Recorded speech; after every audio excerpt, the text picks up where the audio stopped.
Welcome to Final Whiz. Manchester United have been handed a significant boost in their search for a new left-back, with Barcelona's Alejandro Balde emerging as a serious option this summer. United are looking to strengthen the left-back position, and while Newcastle United's Lewis Hall has been viewed as the long-term successor to the aging Luke Shaw, the Magpies have made it clear they do not want to sell. Reports indicate Newcastle would only consider a departure if United's offer surpasses Lucas Hernandez's £68 million move from Bayern Munich to Real Madrid in 2019, a fee that would make Hall the most expensive left-back in football history. That price tag has pushed United to explore other options, and 22-year-old Balde has come into focus. The Spanish international has been at Barcelona since joining their academy in 2021, but injuries and increased competition for places have limited his role under head coach Hansi Flick. According to Spanish outlet Sport, Flick has given agent Jorge Mendes permission to find Balde a new club. Balde was left out of Barcelona's matchday squad for their La Liga opener against Elche, with Flick reportedly wanting only fully committed players in his squad. United could view Balde as a more affordable alternative to Hall, though several clubs in Portugal and Italy are also said to be interested in signing him. Before diving deeper into United's transfer business, if you're new here, this is Final Whiz, your source for daily Manchester United news, transfer breakdowns, and match reaction. If you want to stay ahead of every twist in this window, hit that subscribe button, tap like on this video, and drop a comment below telling us who you'd rather see at left back, Balde or Hall. It genuinely helps this channel grow, and it means a lot to have you here. This interest in Balde comes as United continue to prioritize midfield reinforcements following Casemiro's departure on a free transfer. United have already signed Yuri Tielemans from Aston Villa for £35 million and Andre Onana's teammate Manuel Ugarte. More accurately, they secured Brian Mbeumo, linked business aside, brought in a midfielder from Chelsea for £52 million and are now closing in on Brighton and Hove Albion's Carlos Baleba. United have reportedly struck a £70 million agreement for the 22-year-old, inclusive of £5 million in add-ons, with a 5-year contract on the table. Baleba missed Brighton's Premier League opener against Aston Villa through injury. This transfer news arrives just days after United's opening day defeat, a result that has cast a shadow over the club's build-up to the new season. United lost 2-0 away to newly promoted Hull City, with first-half goals from Semi Ajayi and Noah Mendy securing the win for the home side. Captain Bruno Fernandes criticized the team's habit of giving the ball away cheaply, while Shaw admitted the team had not prepared properly. Former Premier League striker Alan Shearer also suggested United's players looked unfit during the match. In his post-match interview, head coach Michael Carrick grew visibly frustrated when former striker Yakubu Ayagembe, working for broadcaster Viaplay, asked whether United lacked passion in the first half. Carrick responded directly, "Come on, that's ridiculous. That's a ridiculous thing to say." He pointed out that both of Hull's goals came from set plays, adding that outside of those moments, United created chances, and the game was largely even. Hull's goals did come from set pieces, as Ajayi and Mendy put the hosts 2 goals ahead before halftime. United introduced Rashford and Benjamin Sesko in search of a comeback, but Hull goalkeeper Konstantinos Tsoulakis kept them at bay. Carrick insisted the result would not derail United's season, pointing instead to their upcoming home fixture against fellow promoted side Ipswich Town.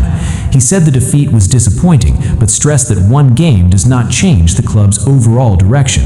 When asked about the potential arrival of Baleba, Carrick declined to comment further, saying all his focus had been on the match at hand.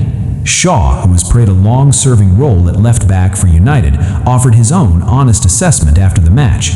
Speaking to Stan Sport, he acknowledged that United were aware of Hull's strengths from set plays, wide positions, and crosses into the box, yet still conceded from exactly those situations. He said, "Really disappointing. It's not us, and we knew it was coming." Shaw added that while the team defended reasonably well at times, they lacked the cutting edge going forward to fight back into the match. He was clear that it being the opening weekend of the season, there was no excuse for United to lose to a newly promoted side. That admission drew sharp criticism from former United captain Wayne Rooney, who broke down Shaw's positioning for Hull's second goal during his analysis on BBC's Match of the Day. Rooney explained that Hull worked the ball out wide repeatedly, forcing United's defenders into difficult decisions about who should press. He said Shaw should have gone to close down the ball, but instead allowed the opposition to advance, ultimately contributing to a defensive breakdown that led to the second goal. Rooney summarized the passage of play bluntly: "This is schoolboy defending from Shaw." He noted that Shaw was standing roughly 5 yards behind his own backline when the decisive ball was played in behind, a position from which recovery was almost impossible. Carrick, addressing the same defeat separately, maintained a more measured tone. He acknowledged the disappointment of the result, but pointed to United's broader form, noting the team had not lost many matches over the previous 6 to 7 months.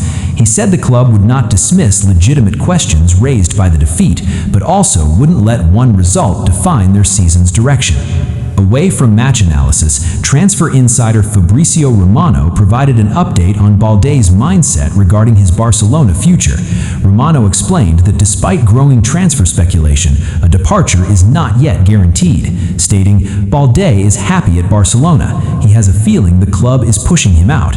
According to Romano, Balde is not actively pushing to leave the club, but senses that Barcelona are working to find a solution that moves him on. Romano added that Manchester United have made contact to understand the situation, though a transfer still depends heavily on the agreed price, which remains unresolved. Balde's situation at Barcelona has shifted notably since he signed a new 5-year deal in late 2023, a contract that included a buyout clause of €1 billion, worth roughly £856 million. Despite that lofty valuation, his first-team opportunities became less consistent last season, with Eric Garcia sometimes preferred in his position. The summer arrival of experienced fullback João Villa, more precisely an experienced Portuguese campaigner, has further limited Balde's expected game time this season, reinforcing the belief that his future may lie elsewhere. Reports from Team Talk insider Graham Bailey indicate Newcastle would demand a fee exceeding £68 million, a figure sources believe United are unlikely to meet. That price gap has strengthened the logic behind United's growing interest in Balde as a lower-cost alternative. Separately, Crystal Palace are reported to want at least £50 million for winger Ismaila Sarr, with United monitoring the situation after Galatasaray persuaded Sarr to consider a move to Turkey. United's earlier valuation of the winger at around £30 million now appears insufficient given Palace's current stance. Speaking before United's defeat to Hull City, Carrick addressed the club's transfer approach directly, saying the club wants more incomings and is actively pushing to strengthen the squad within realistic financial limits. He acknowledged the importance of money in modern transfers, while stressing that United must make the most of their resources and continue pushing for improvements wherever possible. With Baleba's arrival expected to be finalized soon and a left-back addition still very much in play, Manchester United appears set for a consequential final stretch of the transfer window. The outcome will likely hinge on how quickly the Balde situation develops and whether United are willing to meet Barcelona's valuation before the deadline arrives. That's every major update on Balde, Carrick, Shaw, Rooney, and United's ongoing transfer business. If this video kept you informed, show your support by subscribing to Final Whiz, leaving a like, and telling us in the comments which piece of news surprised you the most. Your subscription helps this channel keep bringing you accurate, fast Manchester United coverage every day, and we'd love to have you as part of this growing community.